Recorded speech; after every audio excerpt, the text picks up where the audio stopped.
This is section 3.3.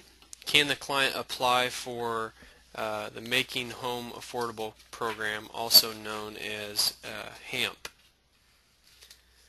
So the Making Home Affordable program was launched in March of 2009. Initially there were two plans.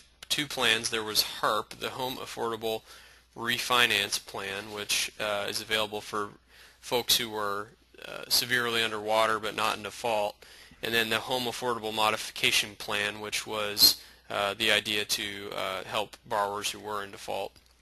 That's later been expanded into the Principal Reduction Alternative Program, the Second Lien Modification Program, the Unemployment Program, and then the Home Affordable Foreclosure Alternatives, which are liquidation options, which we'll discuss. So the idea with the modification plan under HAMP was to standardize industry practice regarding loan modifications, and it would allow homeowners whose homes who lost value or are underwater to refinance into a 30-year fixed rate loan.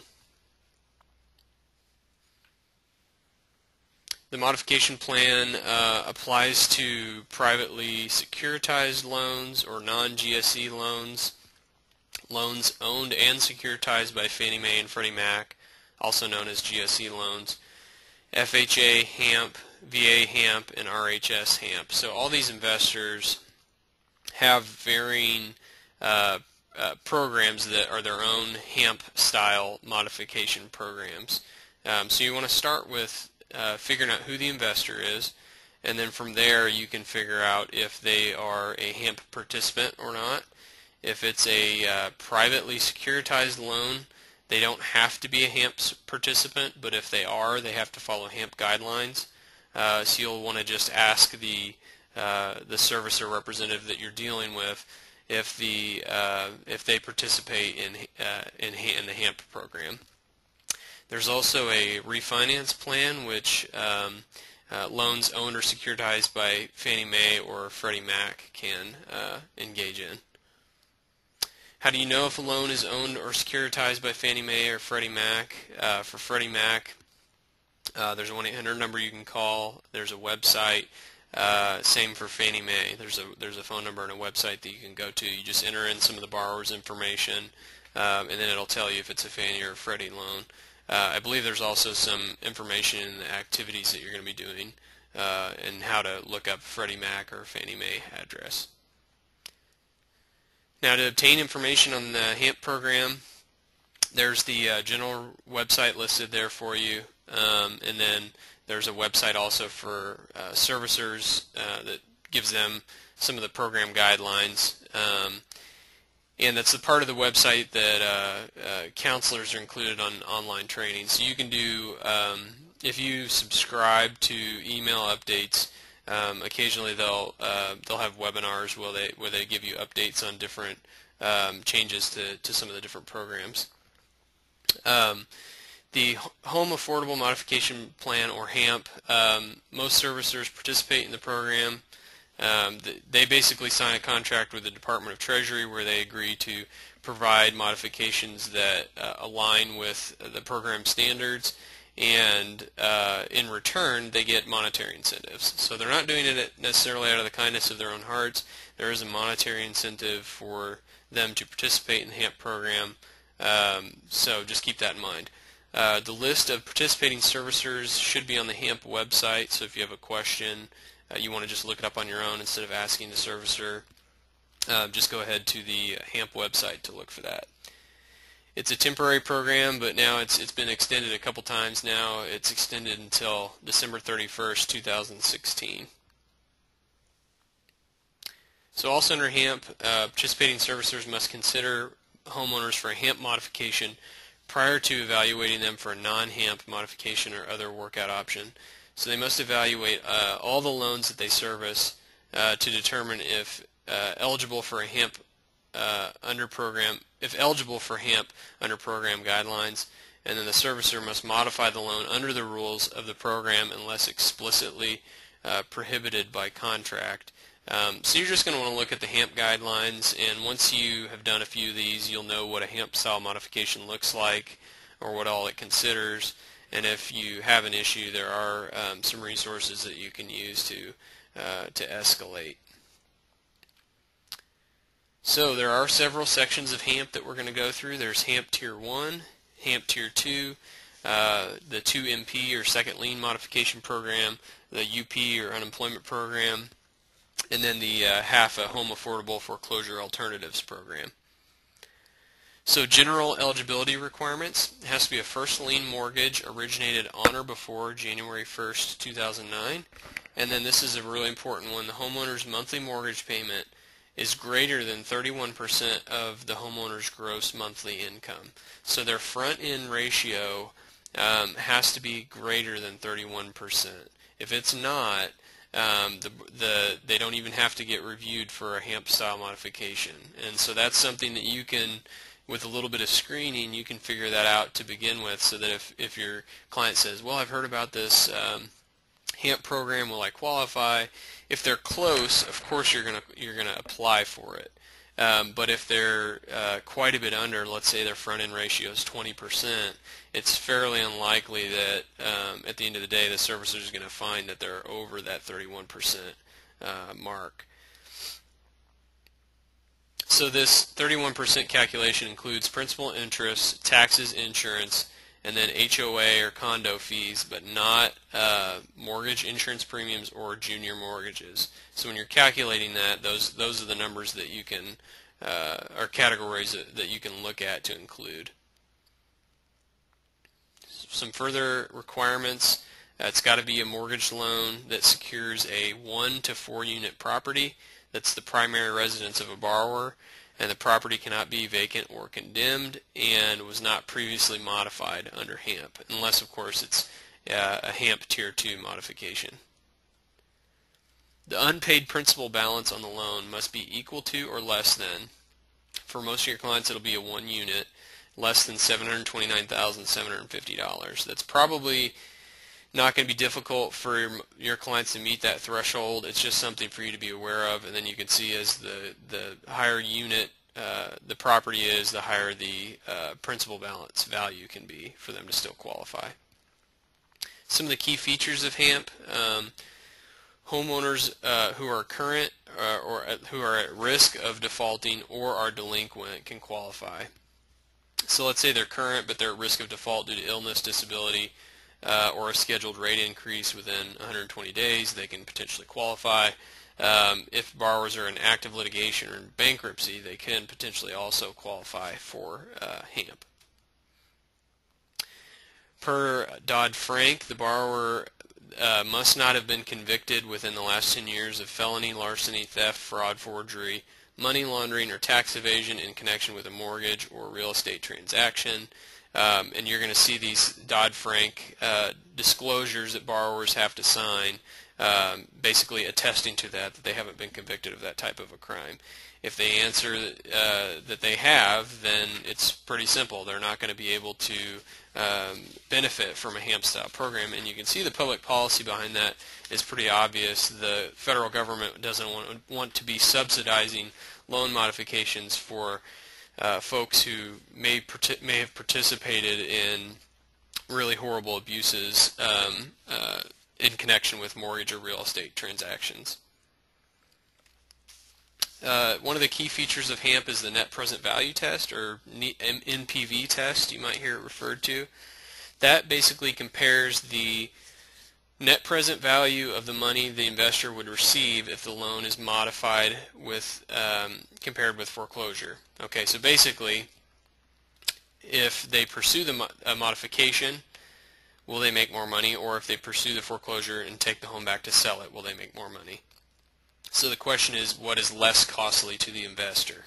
Which makes sense. They're trying to curb their losses, so if it's possible they can take the property and sell it and get all of their money back and then some, then it makes sense that that's going to result in a negative NPV test. If it is less costly to modify the loan must be modified, and that's in a situation where it's NPV positive.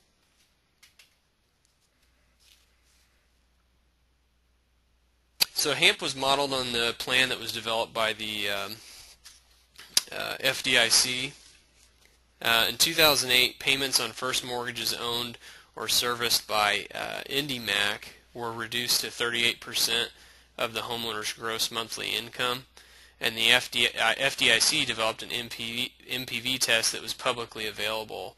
And then in 2009, HAMP used a similar MPV test, which wasn't quite as transparent, which had a 31% housing affordability ratio. So they took that 31% and dropped it down to 31%. So in terms of getting a HAMP style modification, servicers are going to have to pre-screen all loans that are 2 or more payments behind for HAMP Tier 1. Servicers should be soliciting the borrower with letters, phone calls, etc. Borrowers who are current or in bankruptcy will need to call the servicer to initiate a HAMP review. Banks are pretty hesitant to be sending communications to a borrower while they're in an active bankruptcy for fear of violating the federal bankruptcy code. The borrower must also complete an initial package with the RMA form, IRS form 4506T, the Dodd-Frank certification we just talked about, and then they've got to return all those forms and provide proof of income, which has to be less than 90 days old. You want to get everything as up-to-date and fresh as possible, basically, so that it doesn't expire. What you don't want to happen is you continually feed the servicer one of these documents, and then just when you think you have a complete file, they tell you, oh, by the way, you signed the RMA, your borrower signed the RMA 100 days ago, so we need a new one of those. And then you fill that out and send it in, and they go, oh, wait, now the IRS form is expired. You want everything dated the same date, up to date, so you can track all those dates very closely and get them to a decision. Verification of income. You're going to need most recent pay stubs. It says 2, but you're going to want to cover usually at least a 3-month period along with bank statements that verifies that income. 2 most recent federal tax returns. If you get to the turn of the year, let's say it's January through March, the closer you get to tax time in April, the more the servicer is going to be looking for that past year's tax return. If it's a self-employment situation, quarterly, year-to-date profit and loss statements may be required. Sometimes they want even month by month profit and loss statements. And the reason that they ask for more detail when someone's self-employed is that it is much more difficult to track that income. You have borrowers that commingle bank accounts, or they're commingling assets where income they're getting from self-employment, they may not be depositing it into their bank account like they should. The bottom line is any kind of income, in order to be verified, has to be deposited into some sort of electronic account that's traceable by the bank so that they can prove that income exists. And if it's cash deposits, it's usually a best practice to mark those deposits on the bank statement as self-employment income or whatever the case may be. Or even best case scenario, have a separate bank account where all the deposits and all the credits and debits associated with that particular self-employment income are coming out of the same bank account. Other documents may be requested if borrowers are receiving child support, Social Security, disability, public assistance, rental income. So there's going to be varying levels of documentation that need to be submitted. So you're talking about award letters when it comes to Social Security, food stamps, disability, any other kind of public assistance. With rental income, they're usually looking for, they may look for profit and loss statements, but they're going to want a signed and notarized lease agreement in most circumstances. So if your borrower doesn't have one, it might be a good idea for them to do a written lease agreement. And then there's some rental receipts. They may even ask for information about how much money is owed on that property, and what the client pays on the mortgage associated with that property, and things like that. These are not required to be reported as income, but they may be useful. So child support or alimony, income of a non-borrower living in the household. Now you could go to check my MPV and fill in the values there to see if it would make a borrower flunk or pass an MPV test. With with child support or alimony, you have to present it as a choice to the borrower. If it's a significant sum, it may push them over that or push them under that 31% threshold, right? And so they wouldn't necessarily qualify for HAMP. However, if it's close, within a margin of a few percentage points, it's probably smarter to include it. Income of non-borrowers, they're usually going to have to provide same thing, pay stubs from the last certain period of time, bank statements to prove that income. Usually there's some kind of non-borrower credit authorization form where they're agreeing to let the lender run a credit report on them, things like that. You just want to be very specific when you're asking questions of the servicer what all is needed to count that as income. The RMA form contains a hardship affidavit, which is a check-off box that gets the borrower to identify what was it that caused the mortgage default. So usually it's reduction or loss of income, increase in expenses, whether it's a medical situation or another kind of life emergency, lack of sufficient cash reserves if something came up, excess of debt payments, the borrowers just found themselves in a really difficult situation. A best practice, though, is to typically include a more detailed hardship letter along with even what's listed in the hardship affidavit, because it simply just doesn't give enough room to fully explain the hardship and relate it to the date of the default. Every borrower that signed the original loan documents must sign the modification documents, including the application for modification and everything, unless you've got a death certificate or divorce decree. Quitclaim deed may be useful if the co-borrowers were never married and then they separated. A quitclaim deed is going to be required in a divorce situation, typically along with a court order or a separation agreement that identifies which spouse is supposed to take rightful ownership of the property, etc. So keep that in mind, that the bank may be requesting that information, and sometimes occasionally you're going to get a co-borrower in a divorce situation that's just not willing to help their spouse apply for a modification, and there's not a whole lot you can do in that type of a situation. Sometimes it's helpful to be an intermediary and be willing to call that spouse and let them know what your intentions are and that sort of thing. But you can't force them to sign anything. So just keep that in mind. It may actually be a stopper to a retention option.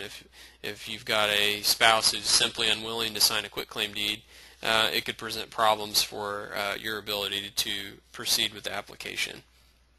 Income of all co-borrowers should be included on the calculation, and then, as we discussed, non-borrower income may be considered. If it's going to help them, then it should be included. Moving on to HAMP Tier 2, this was initiated by a supplemental directive in 2012. Borrowers who have defaulted on prior Tier 1 trial or permanent modifications, so this is for people who had gotten that trial modification before, or gotten a permanent modification before, and then found themselves in a default situation again. Borrowers who have front-end debt-to-income ratios less than 31% can potentially qualify for Tier 2 modification, and then borrowers can obtain Tier 2 mods on up to 5 rental properties. So it's expanding the different categories of folks who can qualify. The only caveat being that only one Tier 1 and or Tier 2 modification can occur per property. The new front-end debt-to-income ratio must be between 10% and 55%, meaning when they modify the loan, it's got to fall into that range. The new principal and interest payment must be at least 10% lower than pre-modification principal and interest payment, so they want to make sure that your payment gets lowered. And if the borrower defaulted on Tier 1 HAMP, Tier 2 principal and interest must be at least 10% lower. Rental properties are also eligible so long as the owner does not own more than 5 rental properties, And then rental properties must also be at least 60 days delinquent, so no imminent default situation will allow them to apply for HAMP Tier 2. And then rental property can be occupied or vacant, but there is a restriction on seasonal occupancy. HAMP Tier 2 calculation of rental income under Tier 2. 75% of rental income is calculated minus monthly principal and interest payments, monthly taxes, insurance, and HOA dues, and then the net rental income or loss is then added to the borrower's income. And here's an example of how that works. So you've got rental income of $2,250, principal and interest of $600,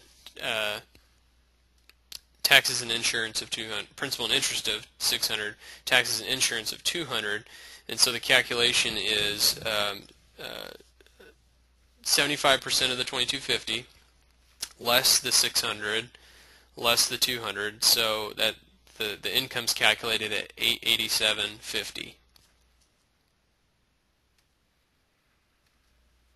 Borrowers who reject Tier 1 or Tier 2 modification offers are not eligible for further HAMP consideration unless there has been a significant change in circumstances.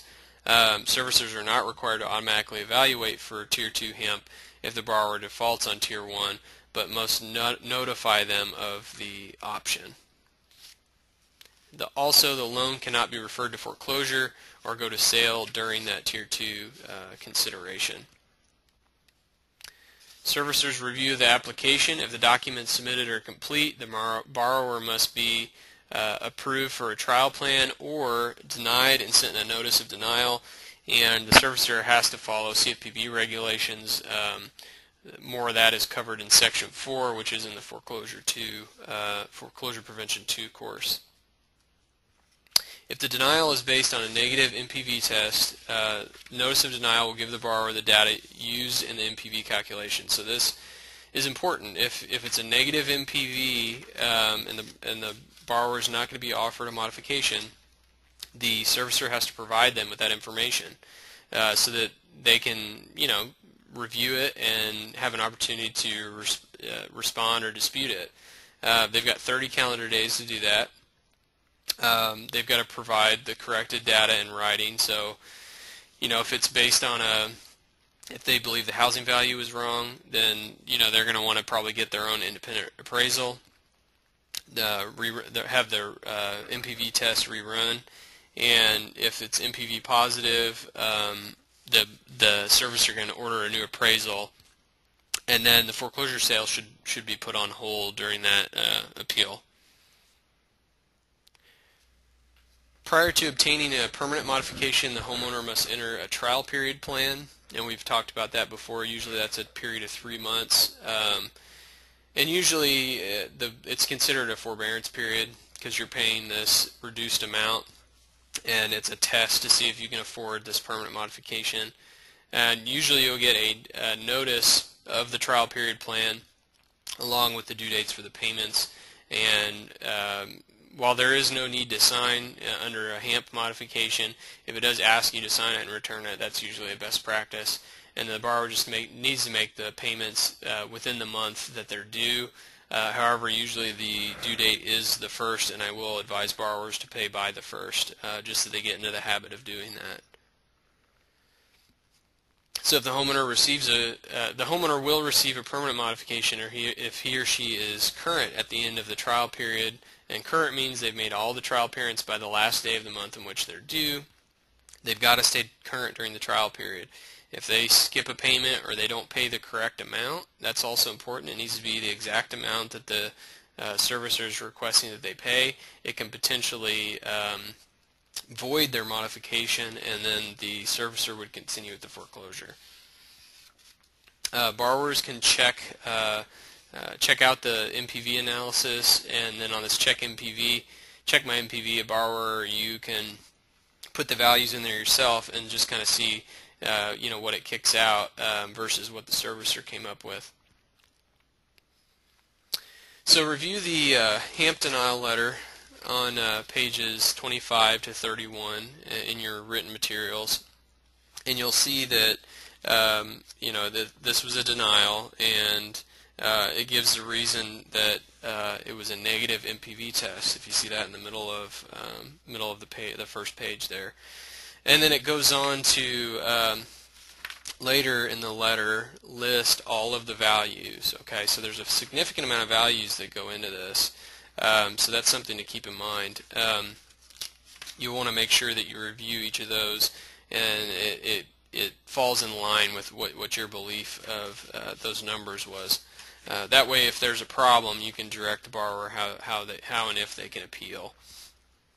So just take a look at that, and keep that marked if you need to refer back to it. So how do servicers make the modified loan affordable? To reach that affordability target, they're going to follow a specified sequence of steps in order to reduce the monthly payment to no more than 31% of the homeowner's gross monthly income. That's going to include the following things. So the servicer's got to capitalize the arrears first. That's past due interest, real estate taxes, insurance premiums, any charges paid to third parties like drive-by inspection fees, things like that, not fees paid to the servicer. Next, the servicer must reduce the interest rate in increments of 0.0125%, and the interest rate can be reduced as low as 2%. We talked about that magical 2% loan.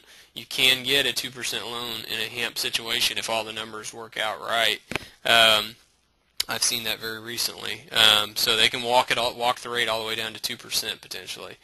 The interest rate is fixed for 5 years, and this is the step rate modification that was discussed in previous modifications. After year 5, the rate can adjust upwards 1% per year until it reaches the interest rate cap, which is the lesser of the contract rate or the Freddie Mac survey rate for 30-year fixed-rate mortgage loans. Okay, so that it's tied to the Freddie Mac index. So in the last year, most of them have fallen in the 4.5% range whenever they're permanently modified. So they're very, very good modifications. Once it's capped, the rate is fixed. So once they get to that cap of 4.5% or whatever it is, it's fixed for the life of the loan. So that's a really great security for the borrower. It provides that relief up front by giving them even a more reduced payment in the first several years. So it can be a really good workout. Just as an example, let's say the current unmodified rate of a loan is 6.25%, and then the current Freddie Mac survey rate's 4.27%. From 2014 to 18, the borrower will be placed at 2% interest rate.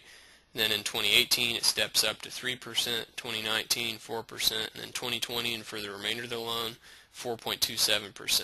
You see how that works? So the modified loan, if 2% interest rate does not result in affordable payment, so getting it below that 31% threshold, then the servicer can extend the term of the loan to a maximum of 40 years if the investor allows. And then amortization can be extended, but loan due date may remain the same with a balloon at the end of the loan term.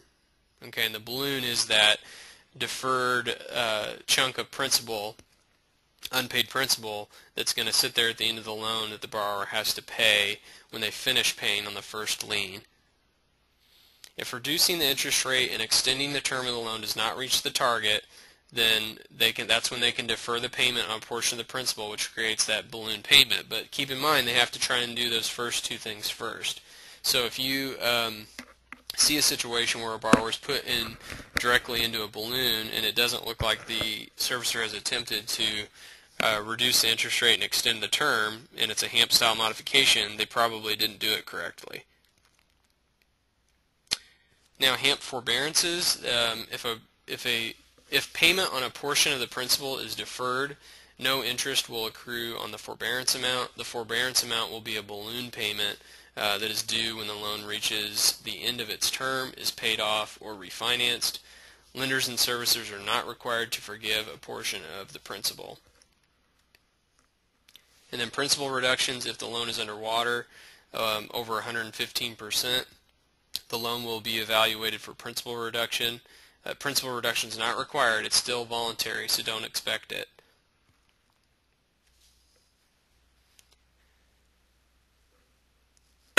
Excuse me. So what's all the talk about principal reductions? Increased incentives have been in place for servicers to do this. There was a big Attorney General settlement in 2012 that involved principal reductions. That was limited to the big 5 servicers. It can be part of a HAMP or in-house modification, but there's no individual entitlement to that. So if a borrower says, "Oh, I want a principal reduction, this and that," it's not something that a borrower has a whole lot of say about. And with regard to the 2012 settlement, the banks were required to work off, basically they had to work off credits against them in the settlement by doing modifications and loan write-downs. And as of I think March of this year, it might have been March of last year even, the banks had gotten all of their credits under that settlement. So you shouldn't see any further principal reduction modifications under the Attorney General settlement. So also under HAMP, the modified loans, the taxes and insurance must be escrowed. Cannot require the borrower to sign a promissory note for an escrow advance, and there's no cost for the modification. Some important considerations: homeowners who are in active bankruptcy can be considered for a modification. Servicers cannot require that homeowners make a cash contribution. Counseling can be required for homeowners whose debt-to-income ratio is equal to or greater than 55%, but there should be no cost for the counseling.